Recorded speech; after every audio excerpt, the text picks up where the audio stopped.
Hello everybody, Tim Knight here, and we got a green day on our hands.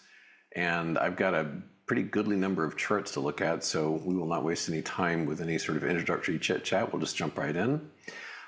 We're green across the board. The Iran war is still having the same very short half-life of effects that it has had this year. A day of selling, maybe a day and a half, and then everyone collectively shrugs their shoulders and moves on and starts buying the dip. Not a big surprise. I came into the day aggressively and trimmed to some degree, but in other aspects yesterday I trimmed back on the most aggressive stuff, thank goodness, and have re-entered it today because I kind of anticipated the semiconductor strengthening because they've been so badly beaten. And there are some important gaps that have been approached that I think have offered up some opportunities. It's not a great day for me. I'm down about 3.9% or so. Not devastating, but not a day I'm going to remember fondly. But you take the good with the bad. And what I've tried to do is my typical housekeeping: update stops, dispatch positions that don't look good anymore, and in some cases add new positions that seem like good risk-reward opportunities. The diamonds still have not broken their uptrend. The bottom was yesterday on the brief bit of selling we have had, and they're just steadfast. There they are, have not snapped that thing. IWM kind of broke it yesterday, but you know what? It's bounced so firmly. I've just gone ahead and moved the anchor point to use yesterday's low as the new anchor point because there's no meaningful crack of this thing yet. So we'll just accommodate that. As you can see here, it's been like a Christmas tree, red, green, red, green, red, green. But we've undone all the damage from yesterday and about half of the damage from the day prior on IWM. But the real focus for me has continued to be semiconductors and tech. EWY is representative of that in as much as it's South Korea and therefore very focused on semiconductors and memory. We basically opened very weak yesterday and rallied all day long. So we essentially opened at the low and closed at the high. And we have followed through with that to a tiny degree. It's up about 1/3% now. And so long as it doesn't go pushing past this gap, that's okay. And even if it does push past that gap, it's not the end of the world. It would be the end of the world for the bears if it pushed again past this trend line. Because the trend line should stay broken at this point, considering all the damage that's been done. But it hasn't done either of those things yet. So I entered a new short on EWY today.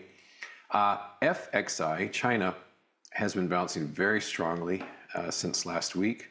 It bottomed here on the 26th, I guess, and has been rallying. But it seems to have stalled out a bit for now. Longer term, you can see that giant mountain of overhead supply, which I think is going to hold back any push back into that pattern.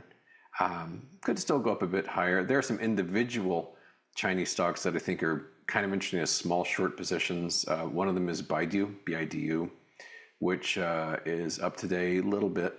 And I would say a reasonable stop loss would be yesterday's high on that. And another one is Alibaba, BABA, which has a nice little price gap right there that I'm using as my stop loss on that one. But as you back away here, it's not the cleanest pattern you'll ever see, but you have the same situation of an enormous amount of overhead supply that should create a lot of selling should the price crawl back to that area. With the war kind of reignited with some skirmishes here and there, crude oil spent yesterday and the day prior rallying, but it's starting to poop out.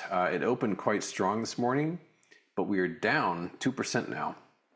And we've got on crude oil this very well-formed right triangle pattern. And so just to review here, so this is where war broke out. We got a price gap. We had, over the course of a few days, a rally and a mega rally on this day, just a wild, wild day, enormous trading range on March 9, which on an intraday basis was oil's peak.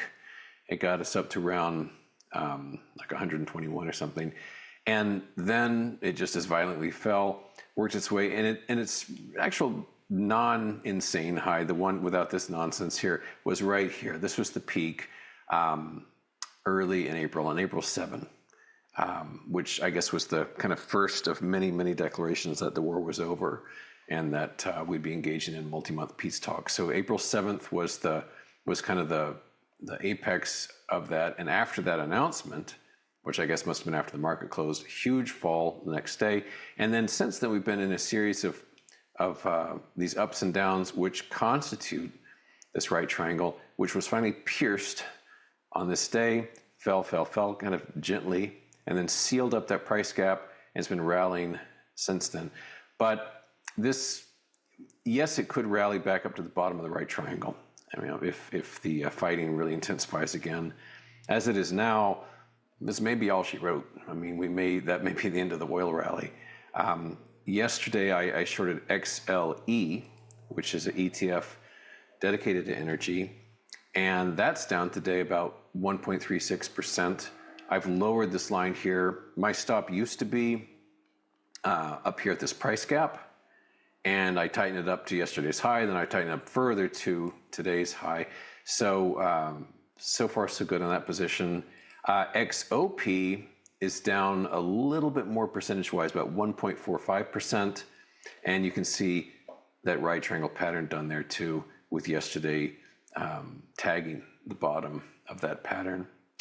Over in crypto land, not crazy amounts of movement here.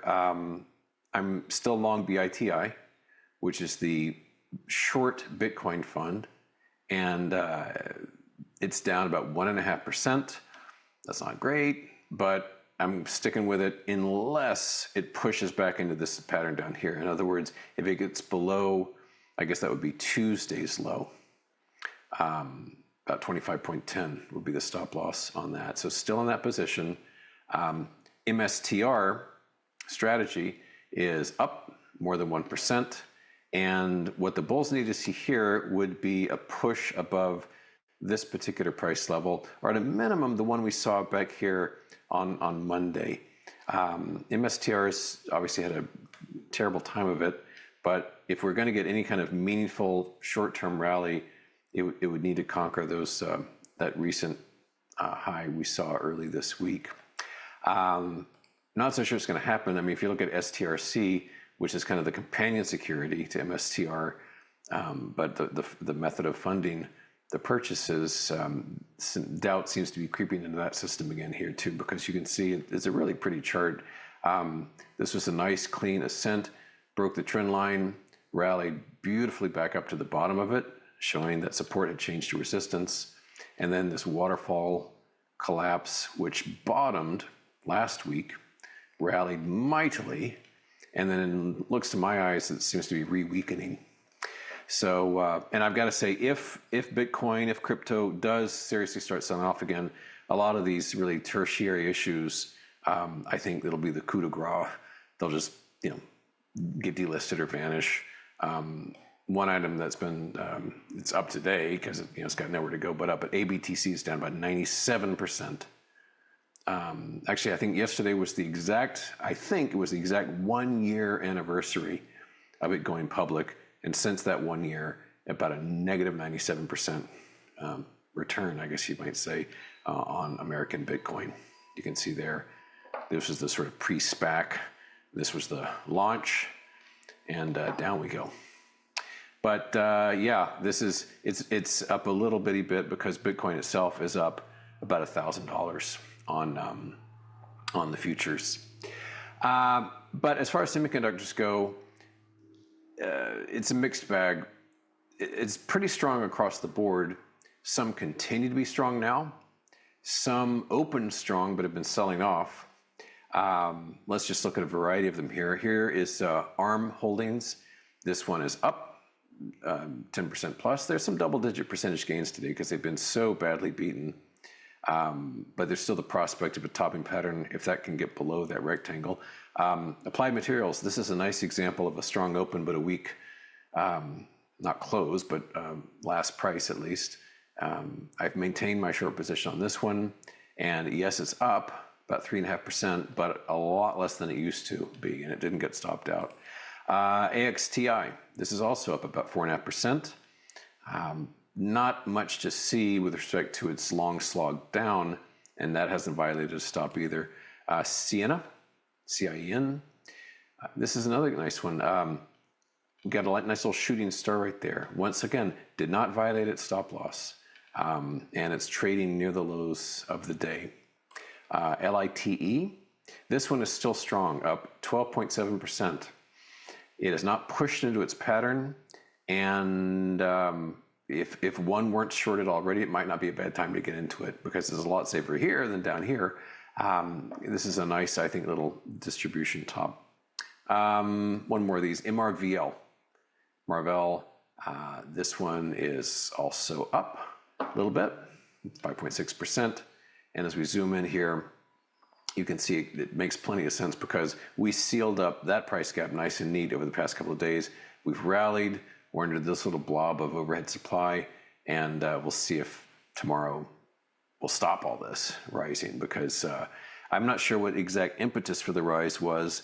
I suspect part of it was Meta declaring they're going to have even bigger plans for their infrastructure, more semiconductors, more memory chips, hundreds of billions of dollars.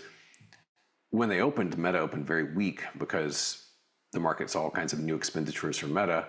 They have since rallied, and they're at today's high, so they completely reversed that drop. But the goodness from that announcement stuck with the semiconductors to one degree or another.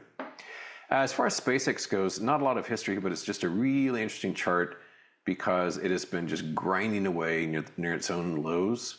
And this is, again, without any meaningful selling. I guess it's not too long until the initial purchasers of this will be permitted to sell, I guess maybe Monday or so.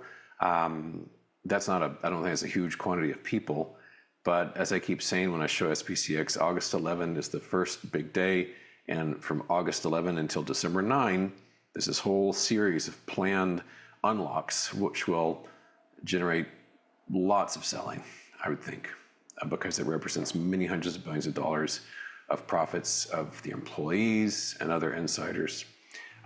In general, though, this kind of behavior has really taken the air out of the tires of things like VCX, which is a fund predicated upon, hey, get into the hot IPOs for the IPO. That was an exciting idea for a few days, but since then it's just kind of withered away. I've got 5 options positions. I'll show you those real quick. They're all January puts, so I got tons of time, hundreds of days left on them, but we take this a day at a time. The champ here today is Costco.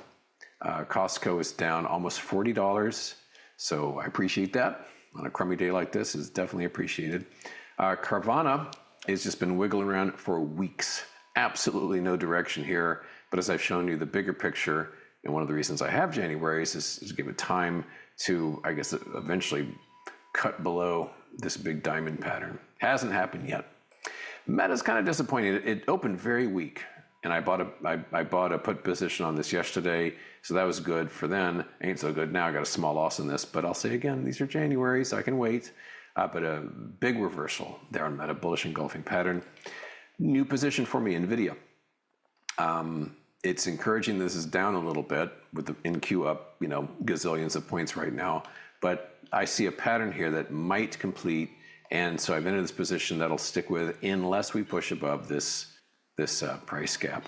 And the 5th of these 5 is SMH, which I've had for a bit. I trimmed this one on Tuesday, and I re-entered the part I trimmed today, so I'm back fully positioned on that. But yeah, semiconductors, that's kind of my anchor position. So lastly, as we wrap up the bottom of the hour here, here's the spider going nowhere fast. We've spent months grinding around in this rectangle, and the bulls want to see a breakout because this has been a long grind. So in any case, that's it for me. Not a banner day for the bears, but who knows what tomorrow will bring. And I hope you're doing all right, and I will see you to close the week out tomorrow. Bye-bye.